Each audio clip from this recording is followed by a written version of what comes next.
Bye. Hello. Good morning to you. Oh, God, I can barely see anymore. What's up, everybody? It's me, your boy, Lou, sitting in a car. Tuesday, 7:30 in the morning. I've been in the car about 45 minutes already. That's my dedication to not having to panic drive around the neighborhood looking for a parking spot. Yeah, it's me. The guy who just walked by, his name is Robin. And I've spoken with him a few times. But we are not friends. Good morning to you. Good morning, Greg Childers. How are you? I know you live in upstate New York now. But we originally met at the Memphis Improv Festival, which actually took place in Tunica, Mississippi, on the river at Joker's Comedy Club in the Grain Silo Comedy Theater. It was a weird place, but a fun time for sure. I certainly remember the old woman who told the girl in our group that we were not funny after our set. A good time was had by all, except that lady wasted all that time, that precious fleeting time she had left on this earth, sitting through our sketch comedy show, and then felt so strongly that she would try to shit on our dreams, our comedy dreams that we had flown all the way to share with everybody. Oh, I wonder if that lady's still alive today. I sincerely doubt it. She was very old. Anyway, good morning to everybody. I hope that your mornings are going well, that you have a lovely cup of coffee. I do not. I did not get myself anything for this morning. Even my trusty Altoids box is empty. So you know my breath's kicking right now.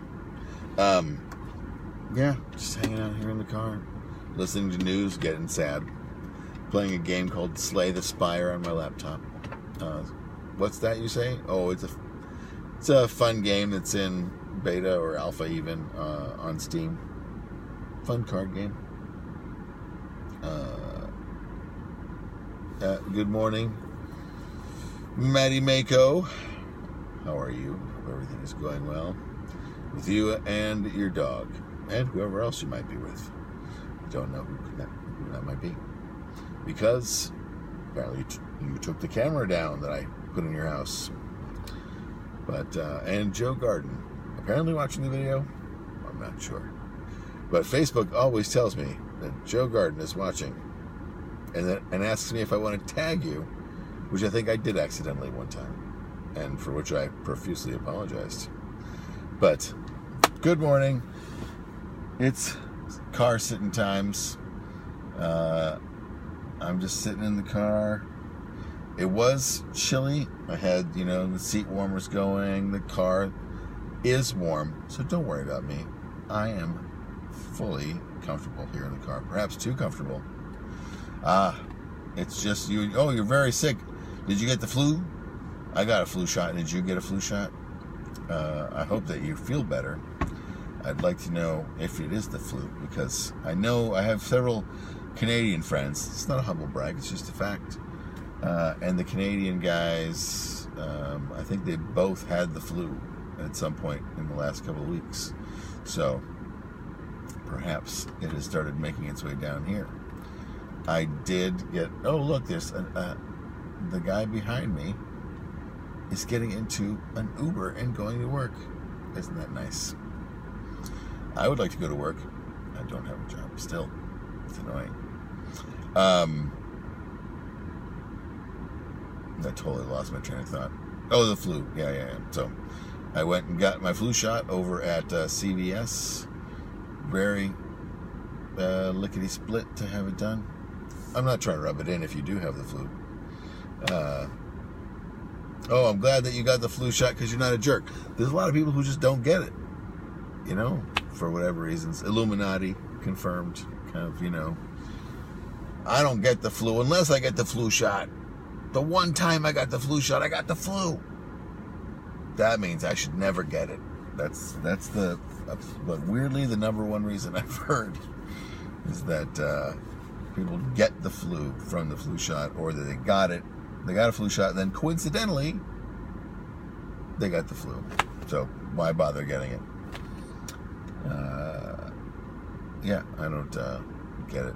But how else are you supposed to get your mind control drugs from the government if you don't get the flu shot? It's really important to stay docile and just not think.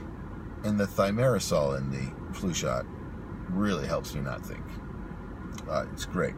And it's really a blessing. Thinking is just so hard. It makes you so tired. You can't even concentrate on watching your TV, having your soma. But yeah, hopefully, even when they're like, the flu shot's not going to be that effective this year, still get it. On most insurances, it's free. I do recall one year I did pay. I don't know why I had to pay, but it was like $75. And even then, I was like, a bargain to have little pieces of dead virus shot into me with egg or whatever other things they put in that thing. It's an honor. You need to suckle from the teat of Big Pharma. Well, don't let me get in the way. I hope that you are you taking, Mucinex, Theraflu? What's the deal? There's some really good, what was the last thing that I had last year? Like, is it Mucinex? Perhaps it's Mucinex. Makes a very good cough syrup these days, which I went through a long bout of being like glug, glug, glug, glug, glug last year. I had a very persistent and nasty cold, as I have perhaps said in the past. After 9/11, working down in that zone, whenever I get a cold that has a cough, the cough lingers way longer than it should. Which is why I'm always begging the doctor for codeine cough syrup, or promethazine cough syrup. And not because I like to drink the scissor. Who doesn't like to drink the scissor? I like to get my lean on. You know what I'm saying. But, codeine cough syrup actually works, especially if you have a cough that is just, not productive and just makes you, be annoying to everyone around you and make everyone think that you're shedding disease on them.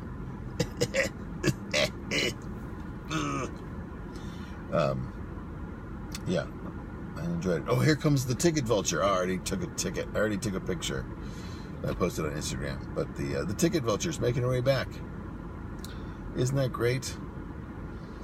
This lady, she's here. She's taking her tickets. I'll see. They don't give you. Oh, here we go. The option to flip around. Lady here in all her glory. Oh, here she goes. She's getting rocky. She's looking. She's checking out my stuff. Oh, but I'm in the car. Ha-ha! Victory for people who don't like getting tickets. I'm the champion. On the other hand, maybe she has to make a quota. I know the police say there's no quota, but there is a quota. And, I wonder how many tickets she's giving out today.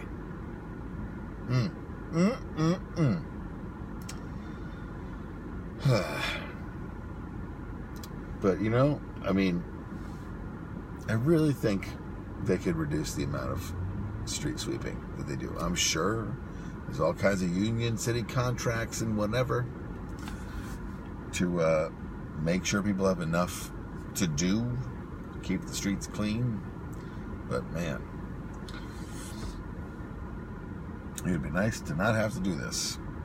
And there used to be some other parents or people in the neighborhood that I knew, and they would have to do it too. And they have all gotten garages. And not having a job makes it difficult to do that. So, yeah, it's not an option. But you know, it's a pleasure and a privilege to sit here and chat with you, those who choose to chat and watch. And also, it kills time way faster than just sitting here and contemplating my existential crisis and wishing that I could be drunk in the car. There was a time I was talking with someone about doing the second part of the show where I would make cocktails for someone who would come sit with me in the car. But then people would say that being in the car would be illegal in drinking. It's just not fair. It's just not fair. If you want, we could do it. You can come and I can make some cocktails and, here in the car and just have little drinkies after the car is moved back, of course, and it's not going anywhere. Technically, highly illegal. The likelihood of being pulled over for it, I'd say very small. Since I'm already pulled over. But, I suppose, in theory, the police could come and be like, woo, we saw you're streaming on Facebook to your friends and making cocktails. Do not approve. But it might be worth it. So if anyone wants to come and have me make them a cocktail, I'll be happy to do it. Also, has anyone out there ever had Nutcracker? I know I keep talking about Nutcracker. I'm obsessed with the idea of people selling homemade liquor concoctions out of containers in the street. I just am. It seems like such a strange concept that, one, you would bother to do so, because, like many things in life, it's really not worth the bother. And two, that you would trust someone not to be selling you like turpentine, camphor, other turn of the century, rip-offs. Much like you have your heroin that has fentanyl that can kill you in it. Like, what is being put into Nutcracker that is like a shortcut to make it? You feel like you're getting drunker for less money on the dealer's side, because certainly you're not getting top shelf. We can just throw that idea out the window. You're getting some kind of a fruit punch, usually of a unnatural color, and a combination of liquors, which is never a good idea. And they all have their proprietary recipes and all that. So, what are you getting? Obviously, it's not in the dealer's best interest to sell you a Nutcracker cocktail that is, a poison to you. But at the same time, I'm sure they figure you're going to drink it, whatever. Now, if you've read Lust for not Lust for Life. That's the Van Gogh thing. Low Life, the book about New York, or gangs of New York. I forget which one it was. But they used to have these, in these speakeasies and drinking holes in the Bowery. They used to have the 5 Points and whatnot. They used to have, these drinking things where they have literally a bowl of liquor. And for like a nickel, you could drink as much as you could do. You could drink as much as you could for a nickel, but you had to hold your nose, so you couldn't keep gulping in air. But a lot of times it'd be full of stuff that would literally blind you or kill you. Yeah. Just think that you would be so desperate for some kind of relief from your life that you would do that. That's I think we all know that feeling. But it is not available to us today. For a nickel, at least. But, I remember, I've looked into, the recipes for Nutcracker. It's not great. But I bet it tastes delicious. I did make it once. But, there's, if you Google Nutcracker drink recipes, you can, once you get past all that ballet or whatnot. Bush culture. Lame. Then you get to all the good stuff with all the Malibu and the brandy and vodka and, citrus, tropical citrus fruit punch. Yeah, I know. I'm obsessed with garbage. Consumption of literal garbage. Like a raccoon. Oh, brother. This is the pits. But that's why we have a car, right? I mean, it is handy. I'm not gonna lie. It's handy to have a car. I'm not into car culture. I don't fetishize my car. I'm not trying to fuck my car. Although have you ever seen, there's a video of the person who has the fleshlight inserted into the tailpipe of their car. But I think it's just to make I think then they distort how fucked up it is. Anyway. Speaking of that, let's talk about something ridiculous and of a nonsensical sexual nature. A friend of mine sent me an article about, apparently there's some sort of adult film pornography of the gay variety where this guy has a didgeridoo, Australian instrument, and he says, I'm gonna fuck you with this didgeridoo. Now, of course, you could take offense to the fact apparently the Australians did, and were like, that's inappropriate to do with our cultural thing, whether you want to say it's a native people's thing or whatever, but people were upset about it.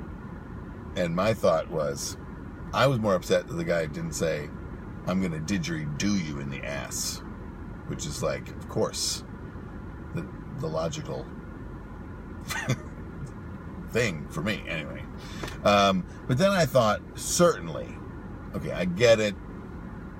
It's a thing that you could put in someone's rear end, I suppose. Although I think they are massively wide. There has to be someone who put a fleshlight insert into a didgeridoo and to didgeridoo it. And that's just...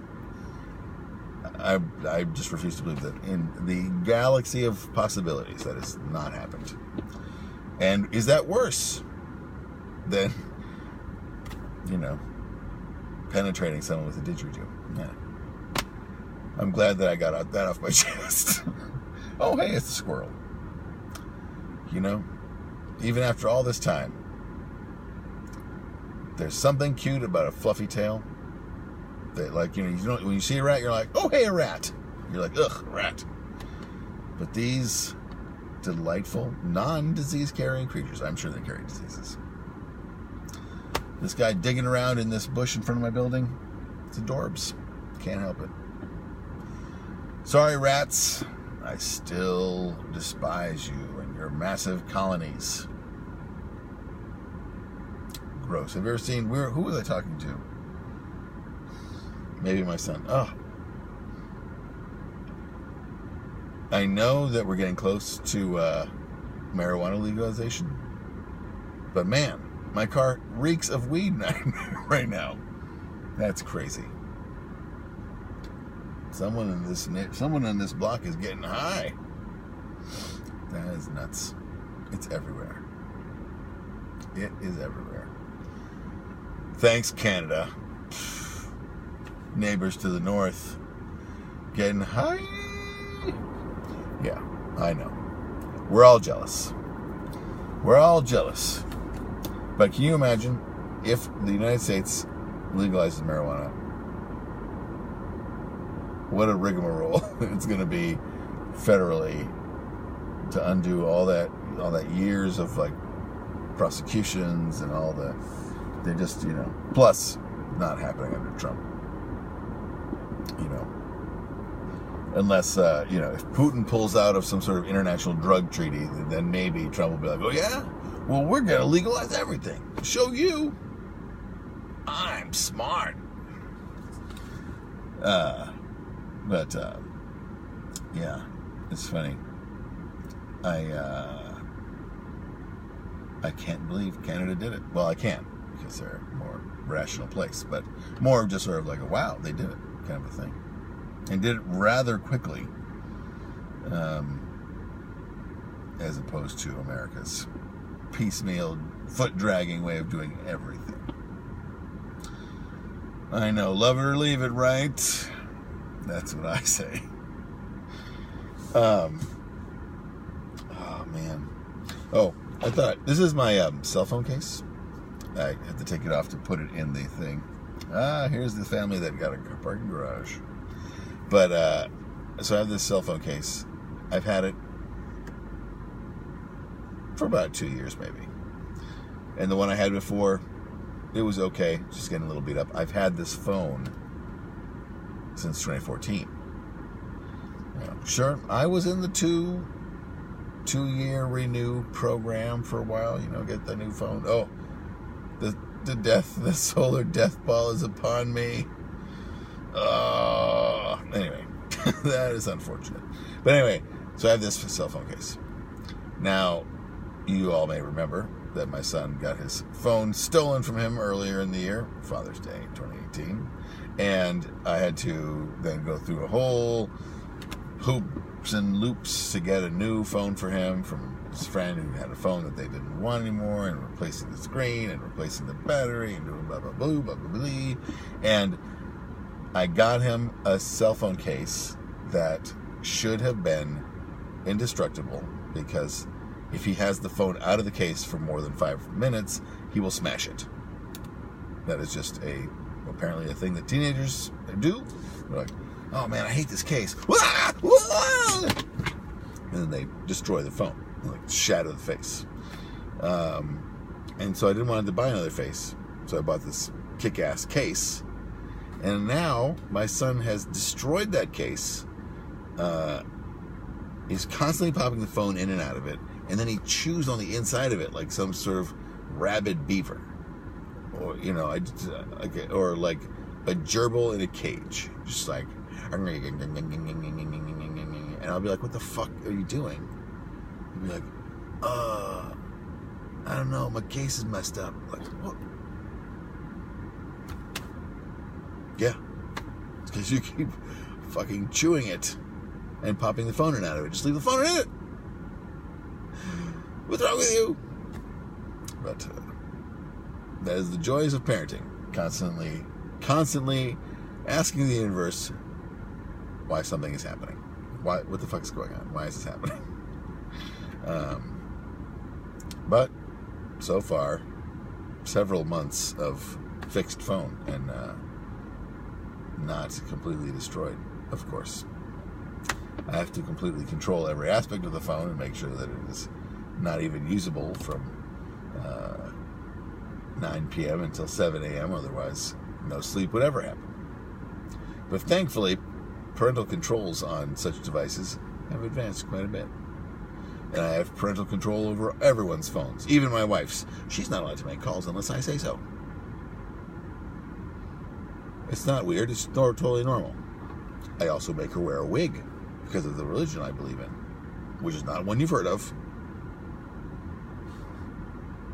But the guru is great. And also, he was born out of a ball of fire. Anyway, my time in the car is almost up. Thanks you for letting me rambles to you for so long. I wish there was a way I could do this on YouTube and still have people watch. Or someplace where more people who are outside of my friend group could watch. That would be the best. But alas and alack, Facebook is a wonderful way to catch my pals. Like you, Maddie Mako, thank you for watching for so long and chit-chatting with me as we discuss your illness. I hope that you feel better soon. And I hope that I find a job soon. Because being unemployed is a drag. Yeah. Anyhow, we'll see everybody later. And I will see you back here at